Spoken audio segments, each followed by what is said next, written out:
వాయువ్య బంగాళాఖాతంలో తీవ్ర వాయుగుండం తీరం దాటి క్రమేపీ బలహీనపడుతోంది. మరో 24 గంటలు అల్పపీడనం కొనసాగుతుందని ఐఎండీ ప్రకటించింది. మరోవైపు అల్పపీడన ప్రాంతం నుంచి ఛత్తీస్గఢ్ వరకు ఉపరితల ఆవర్తనం కొనసాగుతోంది.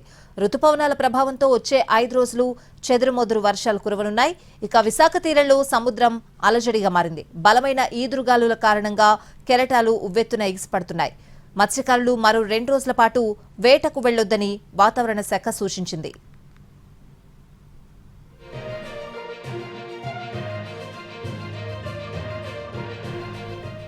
వాయువ్య బంగాళాఖాతంలో తీవ్ర వాయుగుండం తీరం దాటి క్రమేపీ బలహీనపడుతోంది.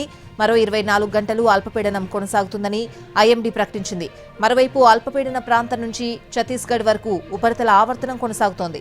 రుతుపవనాల ప్రభావంతో వచ్చే 5 రోజులు చెదురుమొదురు వర్షాలు కురవనున్నాయి. ఇక విశాఖ తీరంలో సముద్రం అలజడిగా మారింది. బలమైన ఈదురుగాలుల కారణంగా కెరటాలు ఉవ్వెత్తున ఎగిసిపడుతున్నాయి. మత్స్యకారులు మరో 2 రోజుల పాటు వేటకు వెళ్లొద్దని వాతావరణ శాఖ సూచించింది.